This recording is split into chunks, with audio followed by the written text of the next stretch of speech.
Assalamu alaikum, I'm Arfa and welcome to Fried and Tasted. All the recipes here are tried and tested. Have you ever wondered why a specific dish tastes so much better when you eat it in a restaurant than at home? What is the method they use to make every curry so delicious? Even the veggies that you are not fond of taste so much better when you eat it out. So here I have made a mixed Fry Veg Curry which is totally restaurant style. And it is inspired from the channel CookingShooking. The best thing about this curry is that you prepare the sauce separately and then you add the fried vegetables in it. Also, you can add any vegetable you want, or you can skip the vegetables and simply stick to paneer. And also, you can sneak in vegetables that your family does not like, and trust me, they will have no clue at all that you have added anything like that, because it will taste really, really good. So let's see how to prepare this. I'll roughly go through the ingredients. The exact measurements are in the description below. So for the veggies here, I have some cauliflower, some capsicum, some potatoes, paneer, then I have onion, tomato, green beans, I have some carrots, some green peas, and for the masalas here I have red chili powder, coriander powder, garam masala powder, cumin powder, turmeric powder. Then here I have oil for cooking. I also need some butter, salt, cream, some cashew nuts, as well as some kasuri methi. In a wok on medium flame, here I have taken some oil, and in it I am adding some onions and some tomatoes.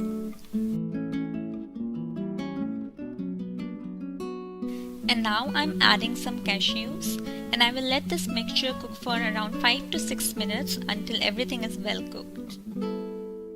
This is how it looks like, and now I will turn off the flame and let the mixture cool down and then blend it. In the same wok I have taken some more oil, and now I will start frying paneer and veggies one by one. So I will start off with paneer. The paneer is ready and I'm going to take it out. I just flipped it a couple of times and cooked it for 2 to 3 minutes so that it remains soft. And now the next goes potatoes. I'm going to cook it for like 5 to 6 minutes. I don't have to just brown it, I also have to make sure that it is completely cooked. The potatoes are done as well, and I'm going to take them out. And the next goes cauliflower, and like this I'm going to fry rest of the veggies as well, which includes capsicum, carrots and beans, and peas too if you're using fresh peas, else no need to fry it. In the same wok I have added some butter, and I'm also adding some ginger garlic paste, and I will saute it for 1 minute until its raw smell is gone.